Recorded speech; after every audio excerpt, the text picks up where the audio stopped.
el caso que cambió mi vida fue tratar a mi padre. Y no una vez, varias veces, porque la primera vez tuvo un ataque de pecho de angina típica en el 2000, momento tanto para cambiar de crisis económica en la Argentina, no había stent, no había ReoPro, no había nada. Tuve que hacerme una bolsita, llevé un stent y un balón en la valija. Viajé a Los Tiros y le puse un stent a mi viejo en una coronaria derecha. ¿Y qué te enseña esto? Te enseña esto que no podés escapar a tu destino.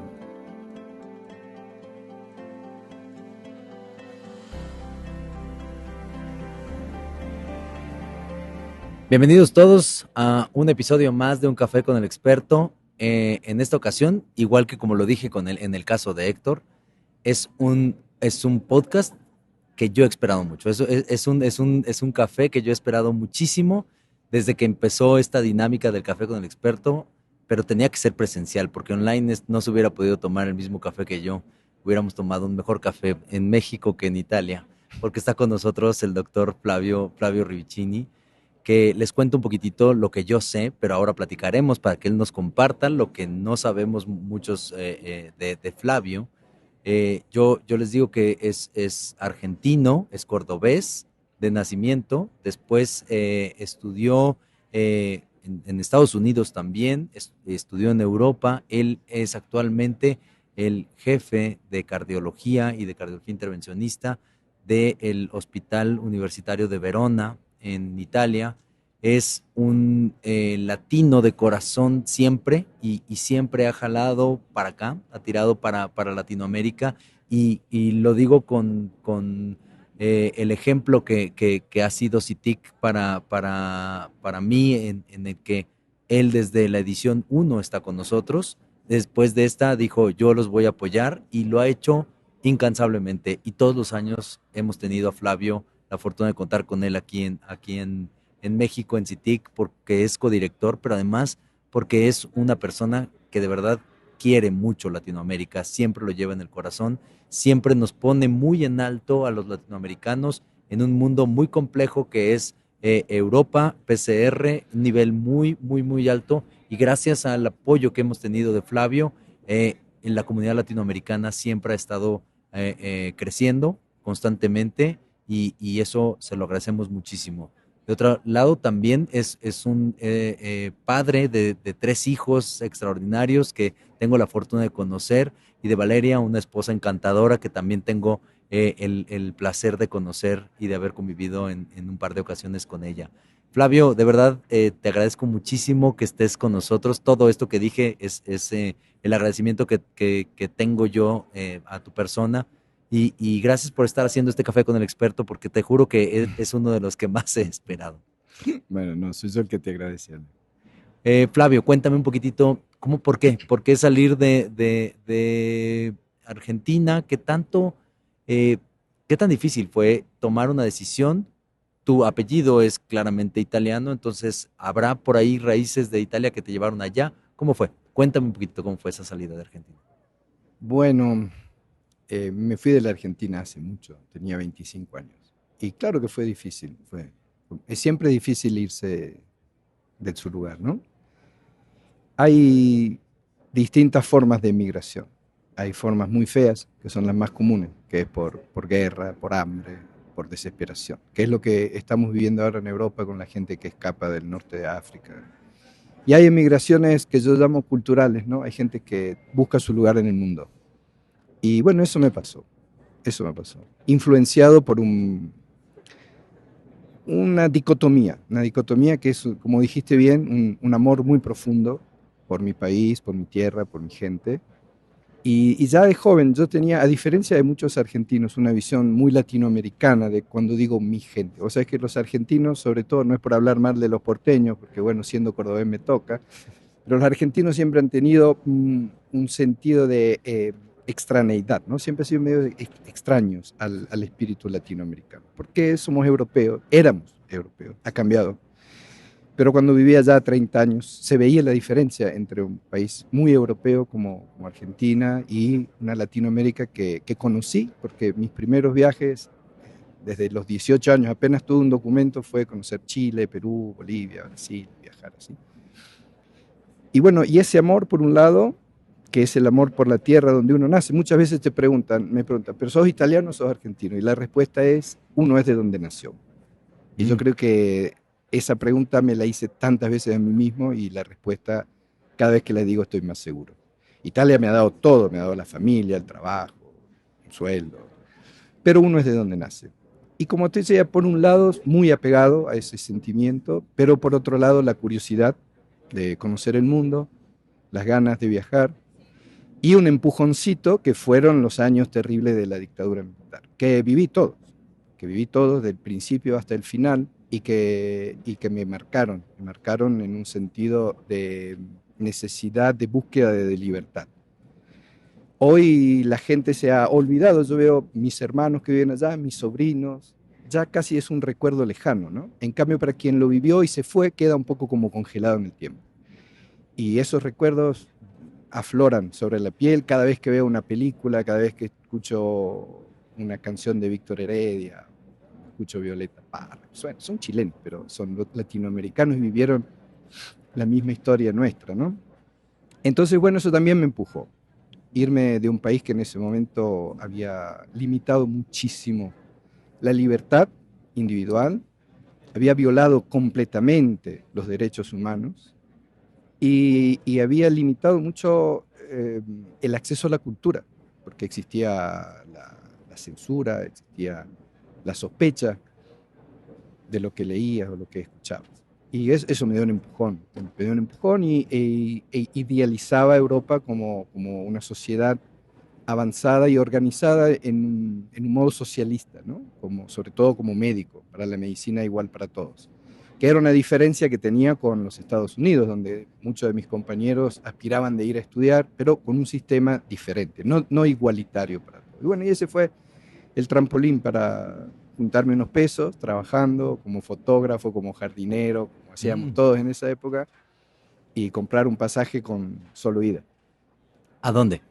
A Italia. A ¿Por qué Italia. Italia? ¿Tienes familia ahí? Bueno, claro, mis abuelos eran italianos, mi madre era italiana, mi apellido es italianísimo. O sea, genéticamente 100% italiano, nacido en la Argentina.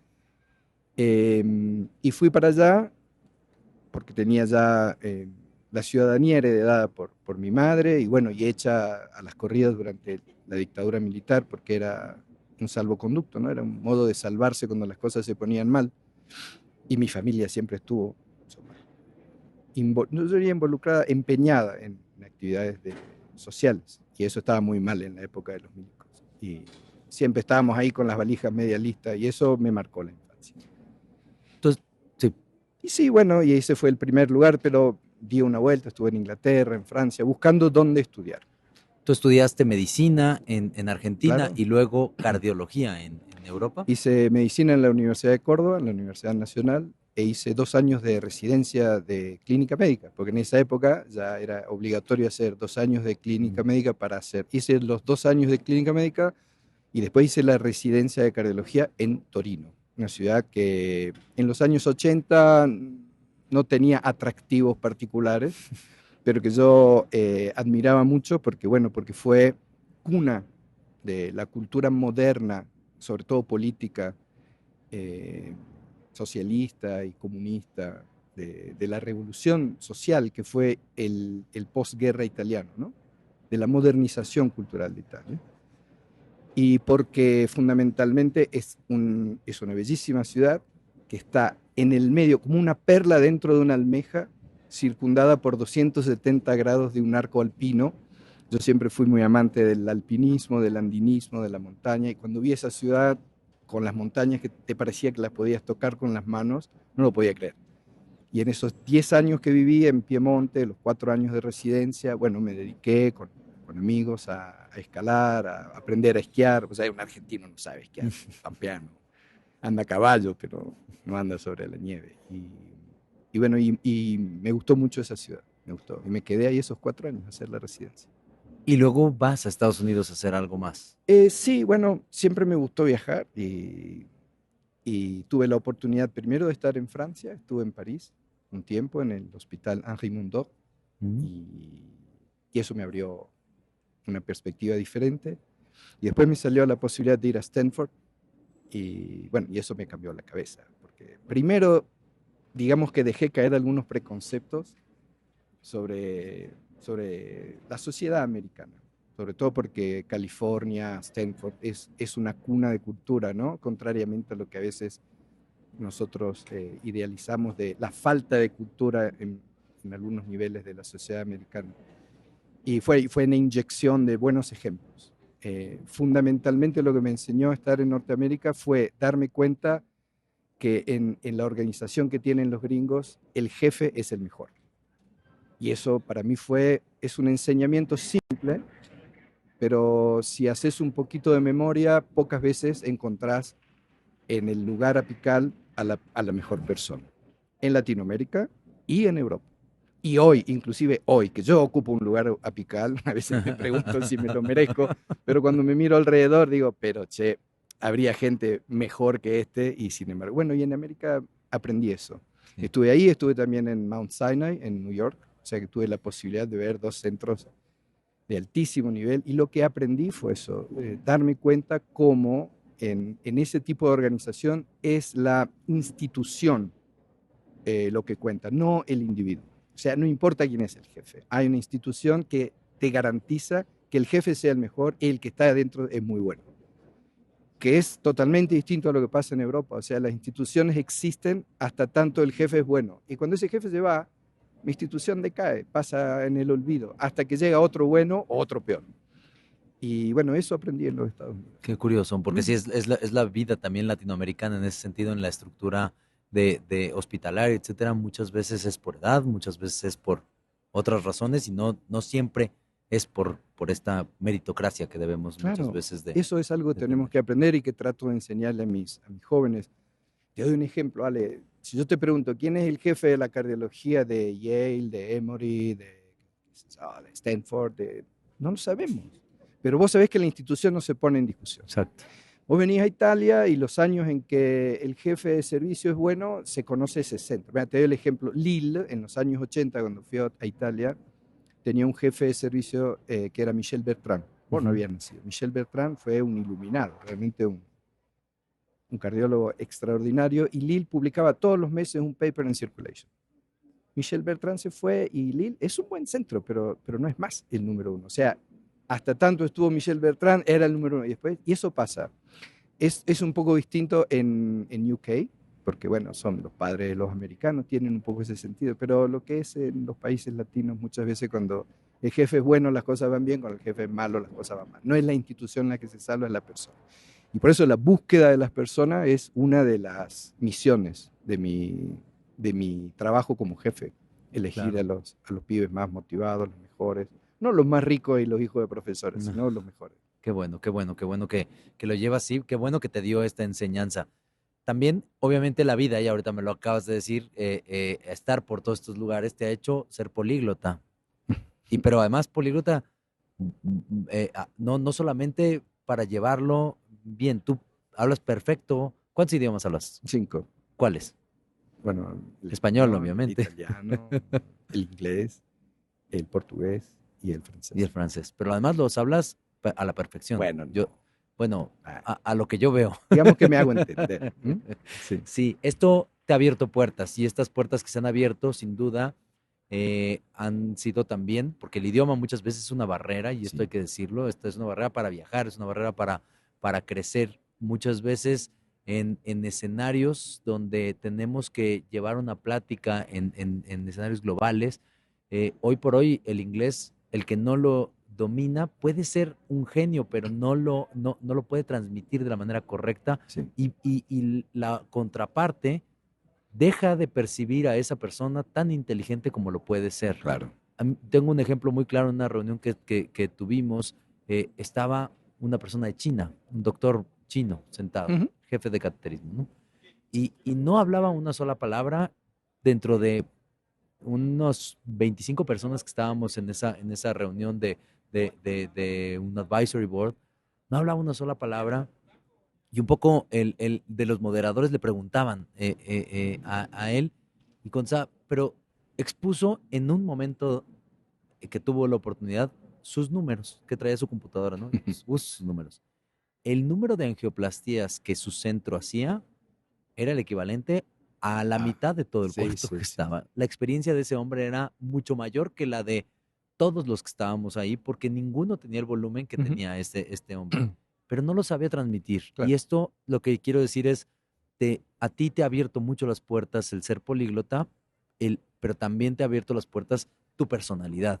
Y esto es obvio, la gente también va construyendo su personalidad y esto le abre puertas. Una de las puertas que te han abierto estas dos características es la puerta EuroPCR, donde Ujú. tú eres, no sé si estoy siendo correcto, pero eres el único latinoamericano que pertenece a PCR. No eres el único de habla hispana, pero sí eres el único latinoamericano hasta donde yo tengo Mm. entendido que pertenece al board de Ujú. PCR. ¿Cómo fue esa unión a PCR y por qué hoy estás tan alto en el board de PCR y te toman tanto en cuenta? No es fácil. Y bueno, como muchas cosas en la vida pasan por casualidad y dije una cosa ayer en una charla, ¿no? Que la suerte uno se la inventa cuando hablamos de recateterizar las coronarias a través de una válvula. Digo, hay que tener suerte, pero si lo haces 1000 veces, al final la suerte está de tu lado, porque bueno, la práctica, la experiencia. Y la suerte fue que cuando tuve la posibilidad de, concursé por una beca de la Sociedad Europea para hacer un Research Fellowship del ESC, allá por el 96, 97, y lo gané con un proyecto de investigación de genética de la restenosis. Era la época, no existían todavía los drug elutings, era la época de la braquiterapia, de la radioterapia intravascular. Y como te dije, siempre estuve atento a las personas. Las personas para mí son la clave de todo, más que las máquinas, más que los colores. Y había identificado a una persona que se llama William Waynes, que vos conoces bien, que me impresionó. Me impresionó por la claridad de la expresión de sus ideas, por la corrección de su comportamiento, por la elegancia. Y mira, teniendo una beca de la Sociedad Europea, que en esa época estaba bien pagada, yo habría podido elegir cualquier hospital de Europa para ir a pasar un año, desde Estocolmo a Madrid, a cualquier lugar. Y sin embargo, elegí ir a Aalst, que es un pueblito que está a 40 kilómetros, una pequeña ciudad que está a 40 kilómetros al norte de Bruselas, donde se habla flamenco. No te puedo decir que sea un lindo lugar, pero yo lo seguía a él como un ejemplo y no me equivoqué, porque yo lo reconozco como uno de mis maestros y probablemente el maestro, desde el punto de vista profesional, pero también humano y ético. Y bueno, y eso fue un vínculo, como muchas veces somos nosotros, ¿no? Los mentores de los jóvenes, que se desarrolló en el tiempo. Y yo soy un alumno de Waynes, y bueno, y estaba también Bernard de Bruin. Yo cuando volví a Italia fui entre los primeros a hacer fisiología coronaria, cuando de FFR nadie sabía de qué se estaba hablando. Y esa relación vivió hasta cuando nació el PCR y fui uno de los primeros jóvenes que llevaba su póster y acuérdate que se hacían las diapositivas analógicas, ¿no? Sacábamos fotos a las pantallas de la computadora y para descubrir que tenía un error de ortografía y volverlas a hacer. Y entonces, desde niño, digamos, desde la selección infantil, empecé a jugar en el PCR. Y ahí adentro crecí y es un grupo que, como estás haciendo vos con CITIC, es una familia, ¿no? Y eso, de nuevo, las personas son la clave del éxito o de la ruina, cuando son las personas equivocadas. Y ahí fui creciendo, sí, es cierto, no hay otros latinoamericanos, me parece, no quisiera pecar de presunción o de error, pero a veces no creo que haya. Y bueno, y mi rol fue creciendo con la edad, eso es algo triste, porque te va poniendo viejo, es inevitable, pero bueno, es peor morirse joven, dicen, ¿no? Así que, y yo me siento como en mi casa con esa gente, y es gente de la que sigo aprendiendo, y es un modelo que quisiera ayudarte a compartir contigo porque veo en vos y en tu grupo ese espíritu de ambición sana, de crecer por la justa vía, ¿no? Con calidad, con empeño, con sacrificio, con inventiva, con buen gusto, y por eso que estoy acá. Muchas gracias por esas palabras, Flavio, pero te has posicionado en PCR ya como una autoridad dentro del board y curiosamente tu misión, o al menos yo veo dos misiones en ti, tuyas en PCR, Ujú. una parecería difundir el tratamiento de la enfermedad calcificada y otra es crecer la comunidad latinoamericana, porque podrías haber llegado y olvidarte que hace 30 y ¿cuántos años saliste de Argentina? 35 Hace más. 35 años saliste de Argentina, que no tuvieras ningún compromiso y creo que haces más por los latinoamericanos que muchos latinoamericanos en sí, ¿no? Que están en otras posiciones, donde no se olvidan del idioma. Yo te lo dije en una plática hace un par de días, llevas 35 años Sí, viviendo en Italia, podrías tener un español muy distinto y tienes un español muy argentino y claro. todavía muy cordobés, ¿eh? Incluso. Por suerte. Entonces, ¿por qué? ¿Por qué este cariño? Yo sé que sí, todo el mundo El, diría, bueno, es que de ahí vengo, el pero cariño, yo siempre creí mucho en la distribución de la riqueza, pero más que nada en la distribución de las oportunidades. Tengo mucho afecto, pero no es un afecto solo visceral por Latinoamérica. Es también reconocer lo que hay de bueno, ¿no? Y en nuestro campo científico de medicina cardiovascular, yo creo que nadie puede negar que países como México, Argentina, Brasil, y de nuevo, sin querer olvidar a los colegas chilenos y colombianos, pero México y Argentina inventaron prácticamente la electrocardiografía, René Favaloro y su primer bypass. O sea, tenemos un nivel cultural que a nosotros es claro, pero como decías antes, hay barreras, por ejemplo, lingüísticas, hay barreras de falta de oportunidad. Y cuando yo llegué a Italia, en el 88, te puedo asegurar, Ale, que el nivel de la cardiología era más bajo del que yo tenía en Argentina. La tristeza es ver que han pasado 35 años y yo creo que el nivel en Italia hoy es uno de los mejores en el mundo, sobre todo como sistema organizado de ofrecimiento de salud igualitario, paritario, sin diferencias económicas o raciales. Y ver que la Argentina en cambio ha ido para atrás. Eso me da mucha tristeza, porque te aseguro que 35 años atrás los bypass que se hacían en Buenos Aires o en Córdoba eran mejores de los que se hacían en Torino. Y yo era residente y me daba cuenta. Empezaban a hacer trasplantes cardíacos que ya hacíamos en México y hacíamos en Brasil y hacíamos en Argentina. Y claro, yo quedé vinculado a ese orgullo, ¿no? De decir, pero che, los argentinos no somos los peores, como no lo son los mexicanos, como son los brasileños, pero los europeos no lo saben. Y eso lo tomé un poco como una misión, hacerles entender a los gringos que no somos, todavía no andamos con taparrabo, arco y flecha y juntamos frutas salvajes y vivimos de pescado, ¿no? Que hay una cultura y como te decía, el video que nos haces ver cuando inaugurás la fiesta social, esas imágenes de México, esas caras, esas diferentes razas, esa música, esos aromas, las comidas, es todo eso que se llama cultura, ¿no? Que es lo que hace a un país grande. Claro, estamos acostumbrados a medirlos por plata y eso es horrible, pero la cultura que tienen nuestras sociedades latinoamericanas, de lo que más aprecio es la tolerancia, la falta de odio racial, la tolerancia religiosa. Y cuando te vas a estos países súper evolucionados como en Europa, vos ves que miran con desconfianza a los negritos o a los del este. ¿Verdad? Eso para un sudamericano eso no existe, ¿no? Y entonces me crece más todavía el orgullo para poder dar el ejemplo de lo que tenemos de bueno. Claro, lamentablemente hay muchas cosas malas acá también y hay cosas que van de mal en peor. Pero bueno, soy un optimista, me gusta ver la parte linda y bueno, creo que te expliqué, ¿no? Porque claro, tengo ese orgullo para hacer ver lo bueno que tenemos acá. claro. ¿Y tú crees que ese rezago que puedes ver, que puede verse en Latinoamérica un poco en la producción de investigación, en lo que hacemos, está vinculado al recurso económico? ¿Tú crees que Latinoamérica es porque no tiene recursos que no hace tanto o porque es organizacional simplemente? No, son las dos cosas. Claro, organización, pero estamos aprendiendo a organizar.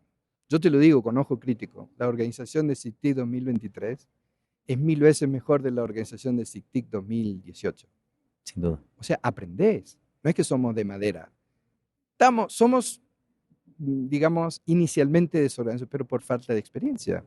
Pero después nos comportamos. A las 8 de la mañana estamos en el trabajo. A las 3 de la mañana estábamos tomando tequila, pero a las 8 estamos ahí. Y los argentinos son iguales y los brasileños también. No es que somos vagos por genéticamente determinados. Lo que pasa, yo lo que veo desde afuera es el problema económico como falta de programación a largo plazo. Te lo digo sobre todo la Argentina, ¿no? El país más inestable en este momento. Vos tenés años de bonanza en los que los cardiólogos, vamos a ir a lo concreto, los cardiólogos ganan 10 veces más de lo que gano yo en Italia, pero no van a utilizar parte de ese rédito a invertir en tecnología mirando a una investigación. Investigación, un proyecto te lleva en media 5 años, ¿no es cierto? Bueno, la Argentina no tiene 5 años de estabilidad económica. Entonces, cuando ganan plata, la ahorran porque saben que van a venir momentos difíciles. Entonces, compran departamento, cambian el auto, ahorran, porque después tienen que vivir de esos ahorros. Entonces, utilizar dinero en investigación, pagar una secretaria, pagar un estadístico, cambiar las computadoras, ¿no? Tiene un sentido de plata tirada. Y está totalmente mal, porque es la investigación lo que eleva el nivel de tu práctica clínica, es lo que te abre la mente, te da la curiosidad, es lo que te pone a un nivel internacional. Yo creo que hasta que no haya una estabilidad económica donde vos digas, bueno, por los 10 próximos años voy a ganar esto, voy a gastar esto y los impuestos van a hacer esto y lo que me sobra lo voy a invertir y entender que la investigación es una inversión de calidad, no se puede hacer. Yo te hablo por la Argentina, conozco menos México, pero estamos más o menos todos en el mismo teatro, ¿no? Sí. Yo creo que ese es el problema, la falta de continuidad de estabilidad económica. Sin duda. Ahora, moviéndonos un poco a la parte ya más médica, yo te preguntaría, en cardiología intervencionista tú eres un todoterreno y me queda claro en el sentido de que así pones, eres experto en TAVI, como eres experto en calcificadas, como eres experto en denervación renal y en miles de cosas, eres experto. Pero debe de haber algo en el corazón de Flavio que sea lo que más le gusta, o un par de cosas que sean las top de lo que más haces, que es lo que más te motiva, lo que más te gusta. ¿Cuál es? ¿Es la TAVI, es la enfermedad calcificada? ¿Qué es? No, es el hombre. Es la curiosidad de conocer a la persona y ayudarla a curarse o a sufrir menos si no la curas. Y para eso tenés que ser 360 grados, no es que decir, bueno, te voy a curar la coronaria, pero para la femoral te voy a mandar a lo de un amigo, la válvula te la va a cambiar la colega. No, el hombre como entidad única, que por sobre todas las cosas sufre espiritualmente, mentalmente. O sea, el afrontar la enfermedad como una limitación a la vida. Y entonces no puedes dedicarte a ser un nerd de la reparación tricuspidea. ¿Entendés? Bueno, como mission, y eso, no sé si viste el video de apertura del PCR, me dijiste que no, te lo voy a compartir porque estoy muy orgulloso de eso. La mission es abrir la coronaria en el infarto agudo. O sea, esa es la intervención costo-beneficio más rediticia que exista en nuestro ámbito intervencionista. Si no fuese por eso, la angioplastia no existiría más, porque vos ves que cada vez más evidencia te demuestran que la CTO, la angioplastia del estable, no cambia la vida del paciente. Sí, son, ¿cómo decir? Technicalities, ¿no? Son desarrollos de habilidad. Tecnología, de habilidad. Son juegos de prestigio, ¿no? Que te hacen falta para ser bueno globalmente, pero el impacto clínico es levantarse a las 3 de la mañana, cosa que sigo haciendo urgencias de domingo, de Navidad y abrir la coronaria. Entonces, eso es la cosa que más me apasionó. Y después lo que te dije antes, la curiosidad de curar a la persona integralmente. Y por eso me metí en todo. Y hace falta coraje, porque mirá que tenés que pelear con el cirujano vascular que no te deja hacer las carótidas, el radiólogo que no te deja dilatar la femoral y el cardiocirujano. Ahora no, pero hace años atrás cuando le decías de tocar una válvula te miraba con humo en los ojos. Hay que tener coraje, determinación y bueno, siempre un poco de buena suerte también. Claro, claro. Y además que de verdad que lo haces con mucha pasión y por eso yo creo que lo haces muy bien en todas estas áreas. En CITIC, el podcast, El Café con el Experto, siempre pedimos, cuando vamos acercándonos al final de la plática, siempre pedimos que nos compartan un caso que te acuerdes que te cambió la vida o que te cambió tu forma de ver la medicina y que todos tenemos un caso. Y tú ayer te compartí el caso que más cambió mi vida. Bueno, Lo compartí en esta reunión de mira, congreso. cuando pusiste la foto, no te pareces en nada a tu papá, pero cuando pusiste esa foto que tiene ese velo de tristeza de los años 70, ¿no? De cuando éramos pendejos y ves a tus viejos. Yo entendí que uno de esos era tu viejo. Lo entendí. Y la pregunta que me estás haciendo, y que sea claro para la gente que nos escucha, que no nos pusimos de acuerdo, porque me sentaste acá y no me dijiste nada de lo que Así íbamos a es. hablar. Si ya no estábamos cerca, nos acerca aún más, porque el caso que cambió mi vida fue tratar a mi padre. Y no una vez, varias veces, porque la primera vez mi papá era médico, eh, tuvo un ataque de pecho de angina típica y claro, como son los hombres, ni me llamó. Fue la mamá que agarró el teléfono y dice, tu papá tiene un infarto. Tuvo una angina inestable en el 2000, momento tanto para cambiar de crisis económica en la Argentina, no había stent, no había Reopro, no había nada. Tuve que hacerme una bolsita, no lo tendría que decir porque en Italia me pueden poner preso si digo que me llevé un stent y un balón en la valija y me llevé más de uno y los regalé obviamente. Y te puedo decir más. Eh, Viajé a Los Tiros y le puse un stent a mi viejo en una coronaria derecha y descubrí que tenía la izquierda tapada y que tenía una enfermedad vascular. Y años después tuvo de nuevo angina y esta vez le dijo, papá, esta vez venite a Italia, lo interné en mi hospital y tenía un tronco común, subocluido prácticamente. Y le hice tronco, circunfleja y qué sé yo. ¿Y qué te enseña esto? Te enseña esto que no podés escapar a tu destino. Vos no tuviste la suerte de tratar a tu viejo porque faltaba la tecnología. Yo traté a mi viejo con el top de la tecnología, porque cuando fui a la Argentina le puse un stent a la menos peor, como se dice, pero era la coronaria derecha. Cuando tuvo su tronco, se lo hice iBus guiado, ya teníamos stent, le puse, ¿qué le puse? Vamos a hacer publicidad. Le Sí, no puse pasó nada. Everolimus, Sí. Lutein, y, y bueno, y nunca más tuvo angina. Papá murió de un tumor pulmonar, o sea, y le suspendí la aspirina durante meses, casi desde que le diagnosticaron el tumor, ni aspirina tomó. Y la enseñanza, ¿cuál es? No escapas a tu destino. O sea, yo no hubiera dejado a nadie la responsabilidad de hacerle la angioplastia del tronco a mi viejo. Es una cosa que estudié toda la vida para hacer eso, la he hecho miles de veces y no le hubiera dado ese peso a ningún amigo. Y bueno, ese caso, no digo que me cambió la vida, pero me confirmó esta sensación que tengo que no escapamos a nuestro destino. Y que te da una satisfacción impresionante cuando lo puedes hacer y cuando es tu familiar cercano y tienes la oportunidad, en tu caso la tuviste. Yo lo veo y es que estamos cambiando ciertas cosas en la gente que eso nos tiene una satisfacción increíble. Eso es lo Claro, que ser médico es extraordinario. volvemos al tema, Ale. O sea, es la persona. Nosotros vivimos por los demás. Y yo esto muchas veces me lo digo con mi mujer, con Valeria, que hacemos el mismo trabajo. Y digo, a veces hacemos más cosas por los otros que por nuestro propio hijo. Porque es una vida de servicio. Y sé que viste el año pasado el gran final del cierre del PCR. Y Sí. bueno, y ahí se repite la historia. Uno de mis mejores amigos tiene un ictus y tiene un PFO y estábamos en pleno lockdown y nadie se lo cierra. Y bueno, yo agarré el coche, fui. Y de nuevo, una responsabilidad, ¿no? Hacerle una cosa a un amigo tuyo. Pero Claro. ahí también no hubiera dejado a ningún otro tocar a un amigo mío. Y no es que me crea mejor que los otros, pero creo que lo tengo que hacer. O sea que Es una responsabilidad. claro. Gracias, Flavio. Muchísimas gracias. Gracias por compartir este espacio, por compartir un café contigo, que eres el experto en muchos ámbitos.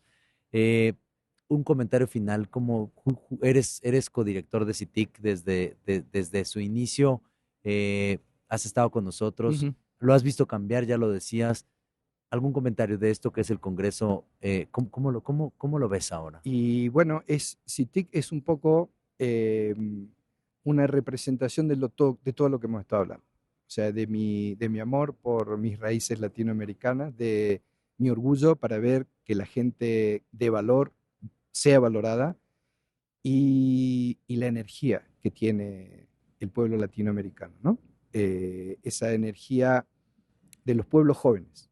Y yo siempre te lo dije, el motivo por el cual me gusta mucho venir aquí y estar con ustedes es porque son jóvenes y eso es lo que le falta a Europa. Es una sociedad vieja donde hay muchísima gente y hasta los jóvenes tienen una manera de pensar distinta, ya más conservadora, más especulativa.